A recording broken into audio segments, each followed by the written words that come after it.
Boys. And of course, that one girl. We got something for you.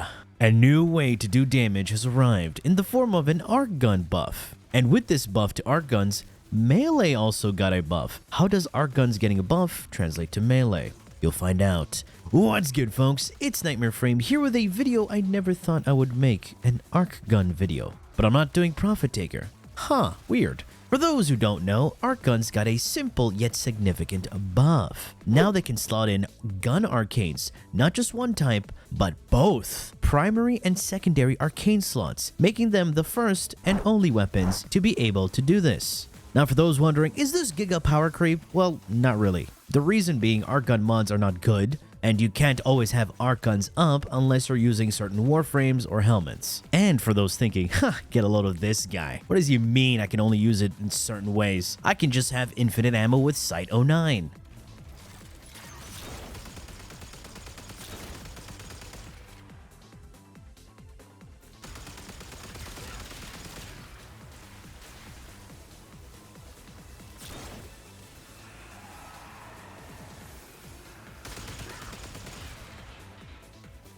Yeah, about that. But with today's damage synergy, we can use Archguns as a proper main weapon. Introducing Mirage. She is going to be the one buffing the Archguns to the next level, while using the Helminth ability, Energized Munitions. This Helminth gives you ammo efficiency. This Helminth ability reduces your ammo usage so that you only spend one round after every 4 shots. Essentially, each shot consumes 1/4 of the normal ammo costs, with fractional costs being tracked, pretty much reducing the ammo you consume. And it doesn't work well with guns that consume a large portion of the magazine per shot. It's that simple. And with this Mirage setup, I got 3 banger Archguns that I'll be using to do some giga kabloomies. And Mirage will be using 2 amazing augments for this build, Total Eclipse and Hall of Malevolence. Mirage's first ability spawns in holograms that do a portion of your weapon's damage. These holograms are also considered as allies. While using the Total Eclipse augment, this will allow you to share your Eclipse buff with your so-called allies. Another boost to damage is the Hall of Malevolence augment. This allows your holograms to stack up a damage multiplier per kill. That caps out at 10 stacks. This is a 50% multiplicative damage bonus from each of your holograms. Now, the damage bonus from the augment isn't affected by strength, but strength boosts your hologram's damage, so that's 2 different multiplier increases. Now, the 2 main things this Mirage needs are strength and duration, and that's going to elevate everything to the next level. With that out of the way, let's take a look at what we're working with, showcasing the gameplay loop. Now, the 3 main abilities you're going to be using are Hall of Mirrors, Eclipse, and Energized Munitions. Energized Munitions doesn't use any strength, but we're still going to be using our Madarite Focus School for the Sling Strength buff to boost the damage bonus that we get from Hall of Mirrors and her Eclipse. At the same time, make sure you have your Archgun out. When you spawn in your Archgun, you'll have overguard, so you have some defenses. And that's pretty much it. You shoot, and make sure to upkeep your buffs. And that's about it. Very simple combo that requires 0 brain cells to... Okay, you require 1 brain cell to use, at least. For the Archon Shards, 2 yellow Tau casting speed shards, because you don't want to let animations shine. Speed and damage are crucial in any ARPG. And finally, 3 red Taus for the duration. We already have a lot of strength, so duration is what we need more of. And that's why I've opted for red duration shards instead. It's as simple as that. Alright, boys and gals, let's take a look at the builds. Alright, I'm going to be showcasing 3 different Archguns here. One of them being the FLUCTUS, the LARKSPUR Prime, and the GRATTLER. Kuva GRATTLER, to be exact. Because the regular one is doo-doo.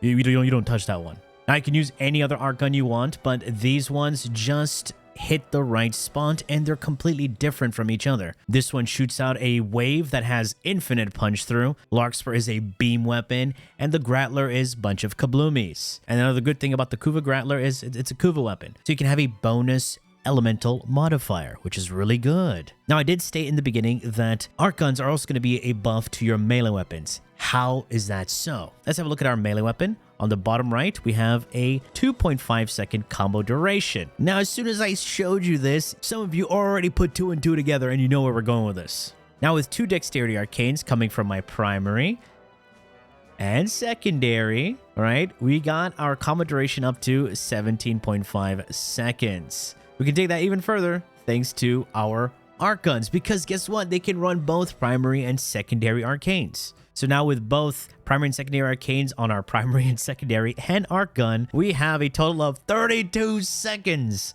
without even modding for any combo duration. That makes Neromon even more useless. It's a wasted focus school now at this point. So that's the big buff to melee via your arc guns. Now let's take a look at the Mirage build. Looking at the arcanes, we have Molt Efficiency, grants me durations, all my shields are active. Ult augmented, 60% strength after 250 kills. Simple as that. For the aura, we got corrosive projection, minus 18% armor to everything that has armor, huge DPS increase. You know what's a bigger DPS increase?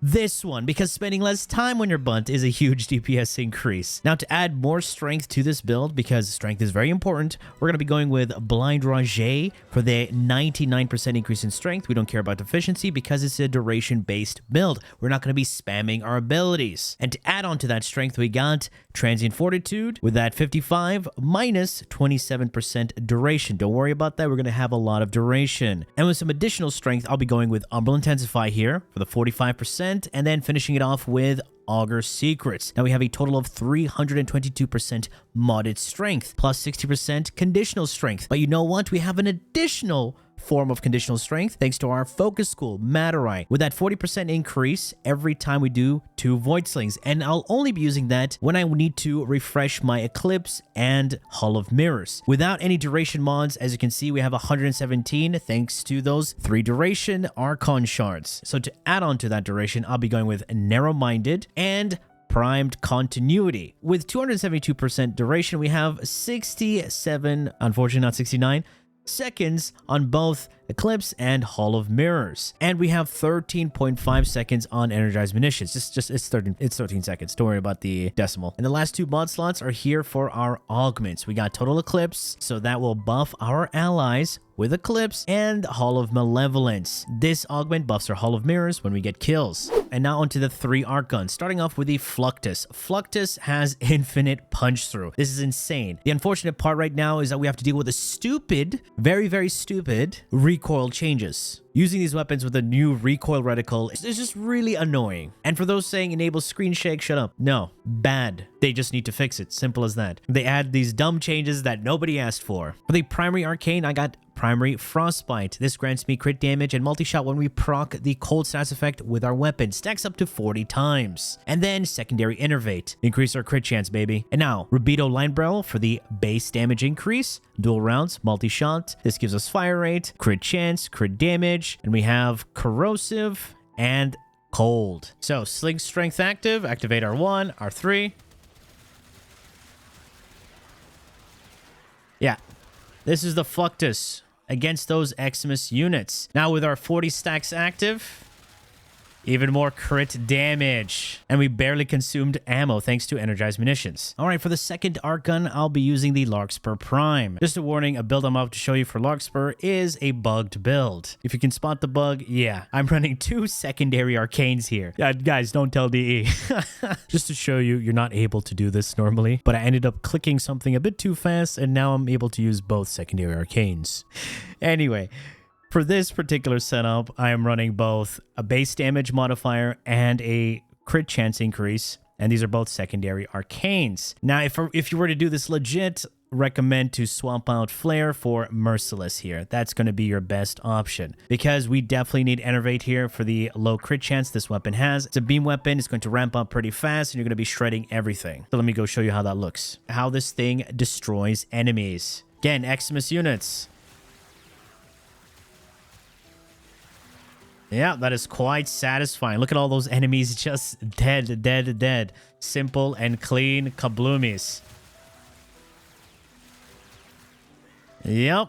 Now for the Kuva Grattler, I have bonus cold here because I'll be taking advantage of primary Frostbite. Taking a look at that build, we got Frostbite and Innervate. Crit damage, crit chance. Great combo. Can never go wrong right there. And here I do have an odd mod called Mark Target. This increases your status chance while aiming. We have crit chance, crit damage, taking our crit chance even higher, our crit damage even higher, and the corrosive elemental combination. And of course, we have cold, and that's where we're able to trigger primary frostbite.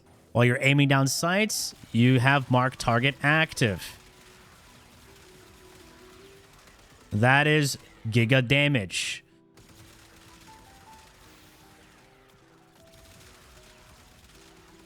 Look at those juicy crits right there. Now, if you do not want to use the Kuva Grattler and you want to go with a different Kuva Archgun, you have the Kuva Ayanga. The only differences here is instead of running Mark Target for the increase in status chance, I went with the magazine extension because it does not have a great magazine. But as you can see, same literal build.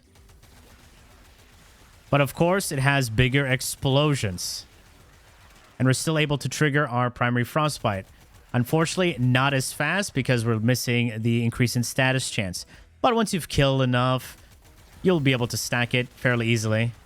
Definitely feels good to use. If you love your explosions, this is a perfect weapon. Unfortunately, we don't have Prime Firestorm or Fulmination for arc guns, or else you're going to have a lot better explosions. Again, you can use whatever arc gun you want. Just use whatever, suits your playstyle, suits your build. All right, except Arbicep, it's dog shit. Anyway, folks, that has been it from me. I do have enjoyed and learned something from this video. And if you did, please feel free to like, share, and subscribe for more Warframe content, streams, and so much more. Dirt for the description.